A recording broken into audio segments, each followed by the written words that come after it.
Pessoal, eu gravei 2 vídeos aí recentemente falando sobre revelação, sobre o que é revelação. Revelação não tem nada a ver com isso que está se pregando e ensinando nas igrejas. Pastores e pastoras que sobem seus púlpitos de suas igrejas e fazem ali revelações da vida íntima, pessoal e conjugal da vida dos irmãos. Nós não encontramos na Bíblia nenhum apoio ou base bíblica para pregarmos ou profetizarmos sobre a vida de alguém. O que nós encontramos nela são 2 textos que são usados como base por essa maioria, mas de uma forma distorcida para se apoiarem, para estar fazendo essas supostas revelações. Quais são esses 2 textos? Nós temos aqui um deles, que é no livro de Joel, no capítulo 2, dos versos 28 a 29. São dos textos que eles usam como base e apoio. Só que, claro, de uma forma distorcida. Por que distorcida? Porque nós vamos ler aqui, e vamos testificar se o que o texto ensina, é de fato isso que tem sido pregado. Se é sobre profetizarmos e revelarmos sobre a vida íntima e pessoal e conjugal da vida dos irmãos. O texto de Joel aqui, do capítulo 2, dos versos 28 a 29, fala de uma promessa que é o derramamento do Espírito Santo sobre os servos e servas de Deus, os sinceros filhos de Deus. Verso 28 eu leio assim: O Senhor diz ao seu povo: depois disso, eu derramarei o meu Espírito sobre todas as pessoas. Os filhos e as filhas de vocês anunciarão a minha mensagem. Os velhos sonharão e os moços terão visões. Verso 29. Até sobre os escravos e as escravas eu derramarei o meu Espírito naqueles dias. Vou ler mais uma vez para vocês. Os filhos e as filhas de vocês anunciarão a minha mensagem. Então o texto ensina e deixa claro que o que tem que ser profetizado e revelado não é uma mensagem nossa para a vida das pessoas, mas é a mensagem de Deus para a vida delas. É as boas novas do reino, a mensagem do Evangelho de Cristo, a pregação do Evangelho de Cristo. E não uma revelação das coisas íntimas, pessoais ou conjugais da vida dos irmãos.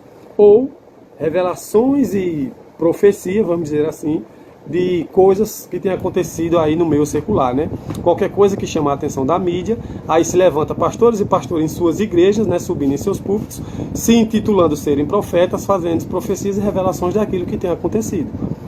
Vamos agora para o livro de Atos, onde se cumpre essa promessa, que é a descida do Espírito Santo, se cumpre ali no Pentecostes. Atos capítulo 2, dos versos 17 a 18.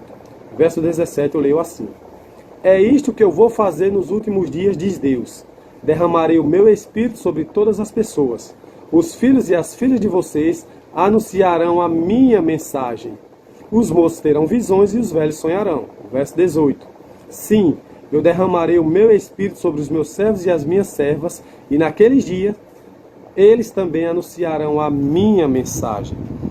Então, mais uma vez, agora em Atos, nós lemos em Joel, nós agora estamos em Atos, quando se cumpre essa promessa do derramamento do Espírito Santo, lá em Pentecostes.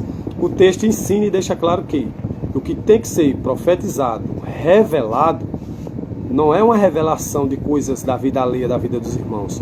Não é uma revelação do que tem acontecido no meio secular. É a mensagem de Deus, as boas novas do reino, a pregação do Evangelho de Cristo. Eu vou ler para vocês mais uma vez, a partir do verso 17. É isto que eu vou fazer nos últimos dias, diz Deus. Derramarei o meu Espírito sobre todas as pessoas. Os filhos e as filhas de vocês anunciarão a minha mensagem, certo? Viu aí a ênfase que eu pus aí no mensagem, A minha mensagem. Os moços terão visões e os velhos sonharão. Verso 18. Mais uma vez o texto confirma. Sim, eu derramarei o meu Espírito sobre os meus servos e as minhas servas. E naqueles dias, eles também anunciarão a minha mensagem. Mais claro do que isso, impossível. Então, qualquer coisa que seja revelada ou profetizada, que não seja a pregação do Evangelho de Cristo, a mensagem do reino de Deus, não pode ser considerada como revelação vinda da parte de Deus. Agora, vamos ler uma passagem em Apocalipse, para a gente finalizar o vídeo aqui. Apocalipse capítulo 1, dos versos 1 a 3, que deixa bem claro, sem deixar quaisquer dúvidas, o que significa revelação, o que é revelação. Verso 1. Neste livro estão escritas as coisas que Jesus Cristo revelou. Olha lá, revelação. Deus lhe deu esta revelação para mostrar aos seus servos o que precisa acontecer logo. Cristo enviou o seu anjo para que, por meio dele, o seu servo João soubesse dessas coisas. Verso 2. João contou tudo o que viu, e aqui está o que ele contou a respeito dessa mensagem de Deus e a verdade revelada por Jesus Cristo. Verso 3. Feliz quem lê este livro, e felizes aqueles que ouvem as palavras desta mensagem profética, olha lá, a mensagem profética, e obedece a que está escrito neste livro, pois está perto o tempo em que todas essas coisas acontecerão. O texto de Apocalipse, do capítulo 1, dos versos 1 a 3, deixa claro que o que tem que ser profetizado e revelado é a mensagem de Deus, as boas novas do reino, a pregação do Evangelho de Cristo, e não a mensagem da vida íntima e pessoal e conjugal da vida dos irmãos, que é o que tem acontecido nessas igrejas aí da atualidade. E outra coisa também tem que ficar clara. Cristo nos orientou que surgiriam falsos profetas, né? Ele deixou isso bem claro. E disse também o que? Analisais as Escrituras, porque julgastes nelas a vida eterna. E são elas que testificam de Cristo, ou seja, são elas que dão o testemunho de Cristo. Então, o que é que as pessoas têm feito? Têm negligenciado o estudo da palavra de Deus, que é a Bíblia, e como o salmista bem disse, lâmpada para os meus pés é a tua palavra e luz para os meus caminhos. O que é que ele está dizendo com isso? Que o que tem que nos guiar, nos orientar, não é pastores, presbíteros, diáconos ou padres, certo?